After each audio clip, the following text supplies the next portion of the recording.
Today we're stepping back in time with a masterpiece of Swedish engineering, the M96 Swedish Mauser, chambered in the legendary 6.5 by 55 millimeter. This Carl Gustaf rifle is widely considered one of the finest bolt-action rifles ever fielded. The country of Sweden were neutral during the First World War, but they spared no expense manufacturing these rifles. The 6.5 by 55 millimeter Swedish is the 6.5 Creedmoor from 100 years ago. While other countries used a 30 cal or larger cartridge for their main battle rifle, the Swedes went with a smaller, longer bullet. 6.5 with its inherent ballistic coefficient and low drag. It's a very accurate projectile. I'll be testing the rifle, see how it does with the blank ammo, the training ammo, and the modern commercial ammo. I'll be shooting groups and chronographing their velocities. From left to right, blank training ammo, modern commercial ammo, and short-range training ammo. When they would use the wooden bullets, they would attach this blank firing muzzle device on the end.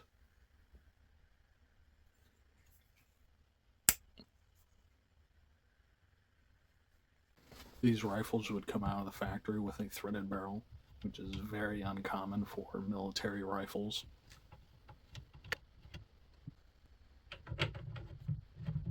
It goes without saying, do not shoot any other ammo other than the wooden bullets through this device.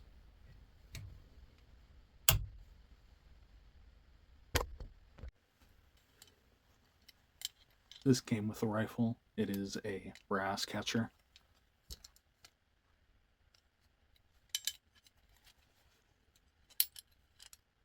The latch just opens up and you mount it onto the gun's receiver.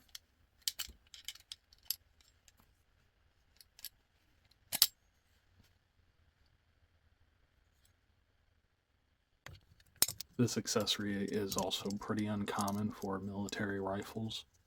It was pretty handy when I took it out to the range, and they're pretty inexpensive, running about 40 bucks. So if you see one, I would pick one up.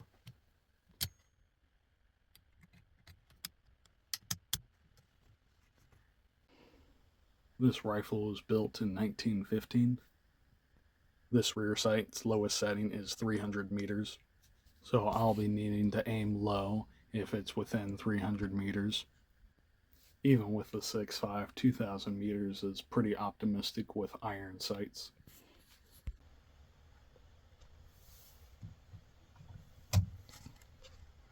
Let's get her out to the range and see how she does. Bullets through the rifle with the muzzle device attached.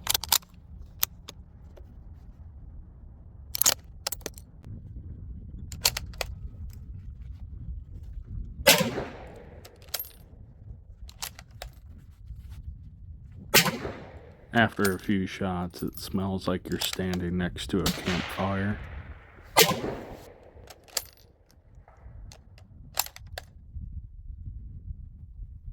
This ammo, as you can see, has practically no recoil. A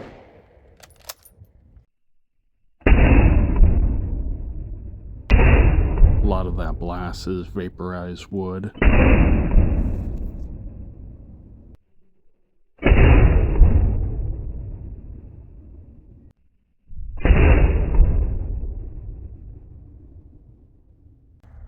Now I'll try out the wooden ammo without the muzzle device.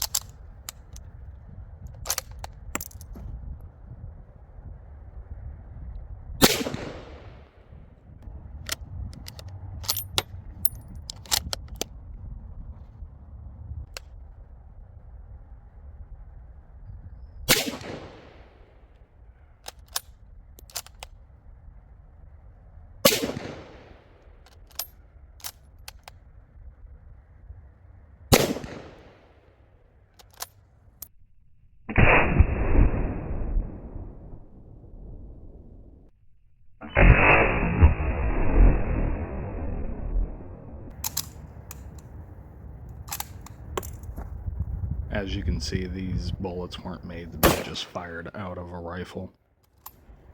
Even from 10 yards away, it's destabilizing and hitting the paper sideways.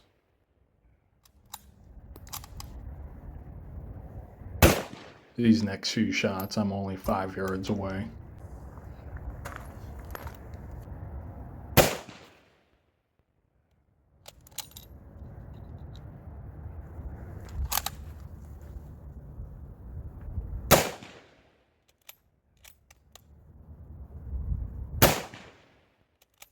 From 5 yards away, it's just throwing wooden shrapnel.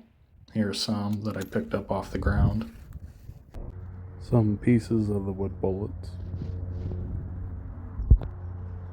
Shooting out to 50 yards with short-range training ammo.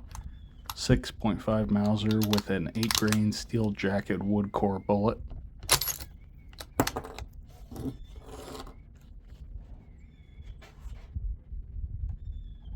These iron sights are set for 300 yards, so I'm looking about 1.5 feet below the center of the target.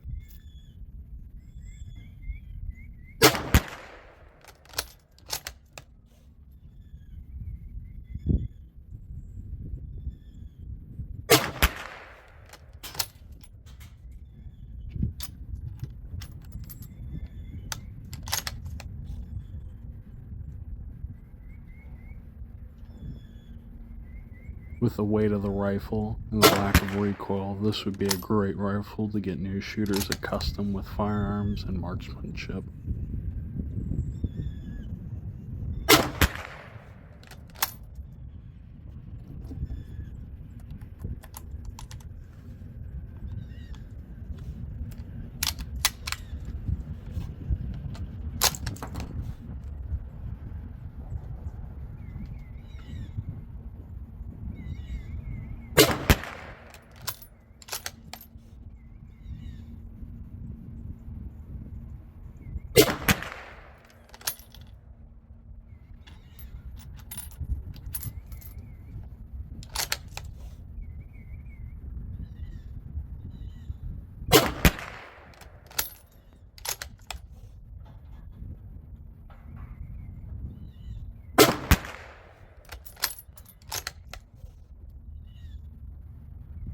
This surplus training ammo, I think, did quite well.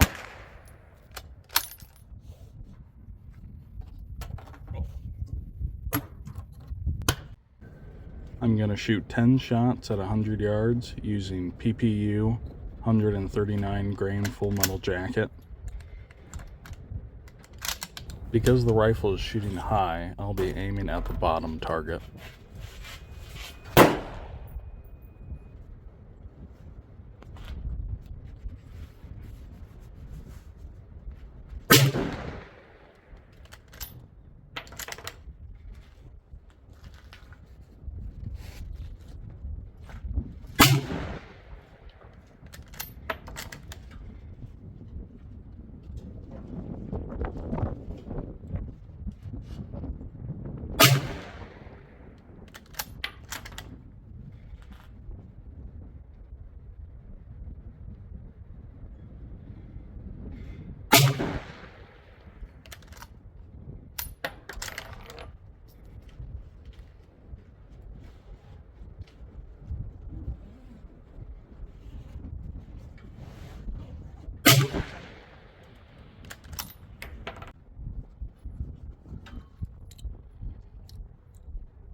I'm pretty happy with how the group turned out. I'm curious to see how it'll group once I get some match ammo and replace that front sight. Shooting some PPU 139 grain full metal jacket. Using the Rangecraft chronograph to track the velocity of the ammo.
This PPU ammo is pretty consistent.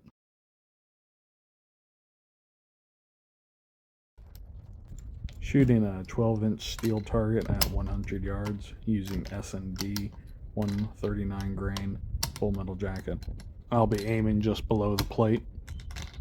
I'll be releasing a video on how to replace these older Mauser sights, so the rifle will be sighted in at 100 yards.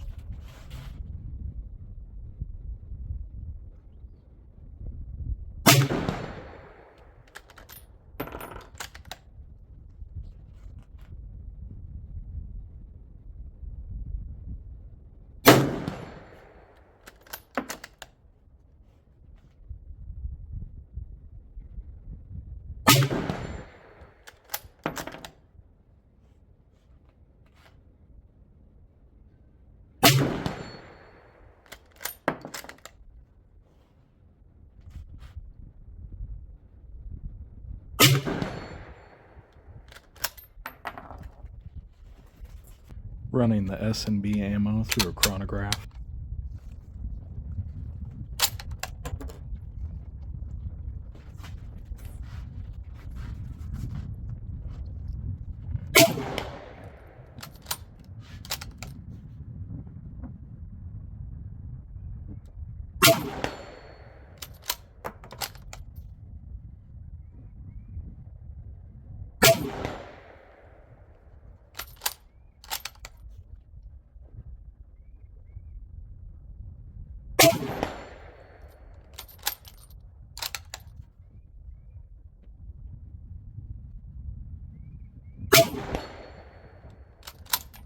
It performed about the same as the PPU ammo.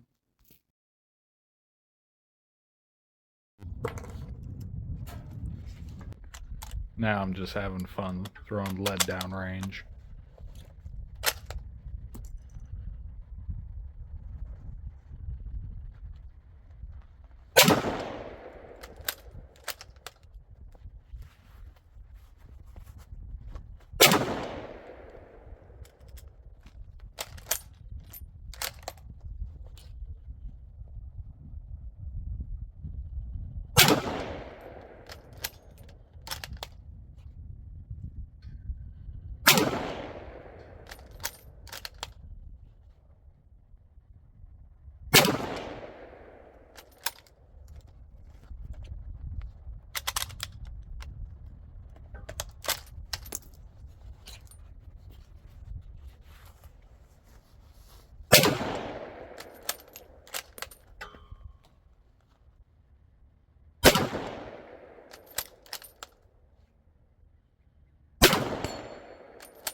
Two things of note with that old surplus ammo. It is burden primed, as you can see, and more than likely it's corrosive.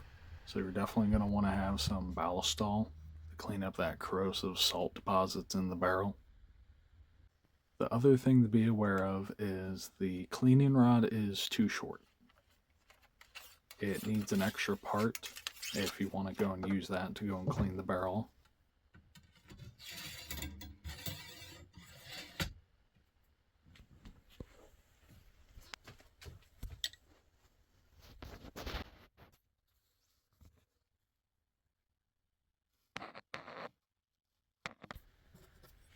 This was just called a cleaning rod extension for the Swiss rifle.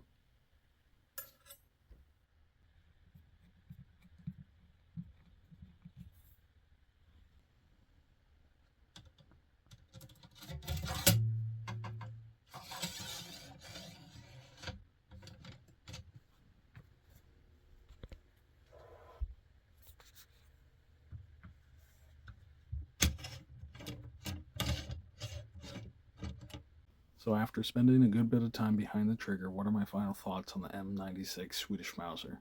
To me, this isn't just another surplus rifle. This is a testament of what happens when engineering is truly ahead of its time. Out of all the Mausers I've ever shot, this easily is my favorite. The sights are incredibly easy to pick up and get on target quickly. Combine that with a crisp, high-quality trigger pull, flat shooting 6.5 ammunition, you get a rifle that's just inherently accurate. It almost does the work for you. This might actually beat out my current favorite in my collection, the Swiss K31 straight pull rifle. I've had this K31 for many years and I really do love it. It's an incredibly well-made rifle, and when you're running with a GP11 match ammo through it, the accuracy is just undeniable.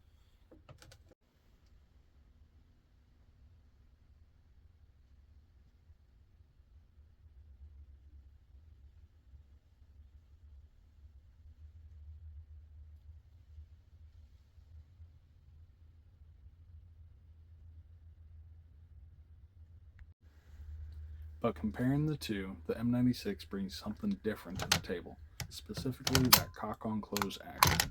In my opinion, I find it to be a much smoother action than the cock-on open system you would find on a K31 and other Mauser rifles.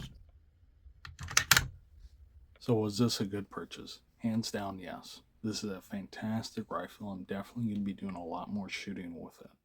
My next step is to work up some custom reloads to see how far and how accurate I can really push this Mauser rifle.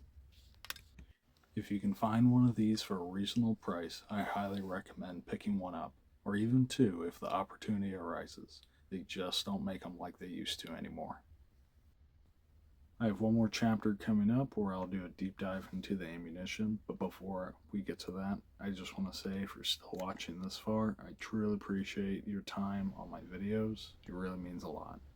I'll have links down in the descriptions for other relevant videos on this Mauser and more of my mil surplus collection, so be sure to check it out.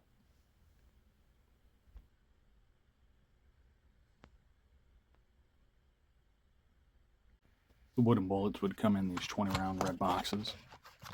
You used to be able to get this ammo pretty inexpensive, about 4,800 round cases for 80, 120 bucks. These wooden bullets did not have much weight to them, between 15 and 20 grains, and were primarily made out of pine wood. From the information I've read, this ammo initially was made as service ammo.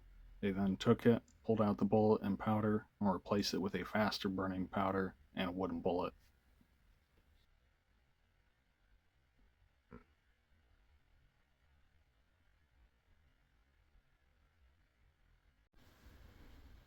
Here's a piece of that wooden bullet.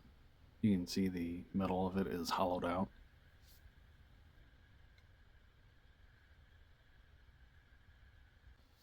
I opened up one of the cases and poured out the powder. Total of 23.5 grains. They used a flat square cut powder, very similar to what would be used in pistol powder. This powder burns much faster than rifle powder. If this was used with a full metal jacket, 139 grain, it would definitely damage the rifle. Here's the M12 training ammo. This ammo is only used for 15 to 25 yard shooting. Like the wooden bullet ammo, a lot of this was converted from service ammo into short range training ammo. This also could be called gallery ammo, and were treated similar to air rifles. I opened up one of the cases to see what powder it used and how much. Comes out to 10.3 grains. Looking closely, it has a similar shape as the other powder. Flat, square, pistol looking powder. Here's the M12 bullet, mostly intact. Looks like it's a copper wash steel cup projectile. Comes out to 6.2 grains, which is pretty crazy, seeing how it has twice as much weight of powder behind it. Now I'll open up the PPU and SMB ammo.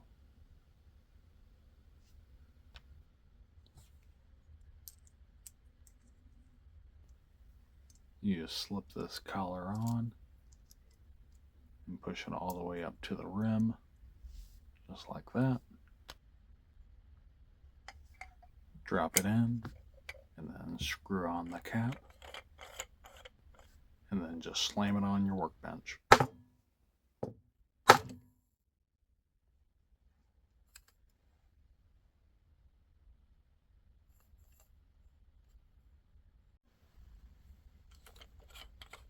This is a must-need tool if you're planning on doing any kind of reloading.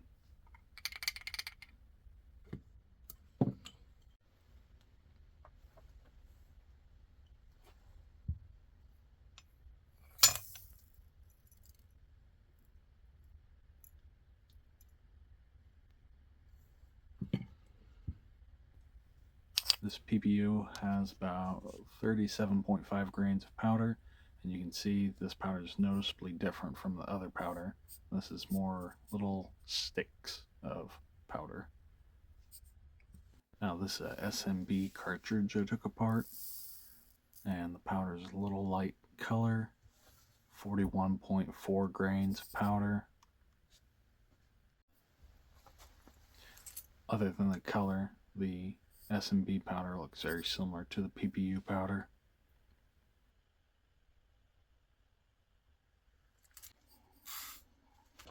I have some projectiles to compare with, from left to right. PPU 139, SMB 139, Hornady to compare 140 grain, and then that gallery 6 grain.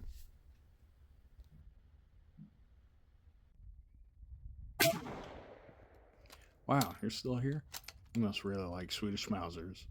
I hope you enjoyed the video. Maybe you learned a couple things. If you like what I do, please like, subscribe, and leave a comment down below on your thoughts on the video. And what do you think I should do in later videos? Catch you guys later.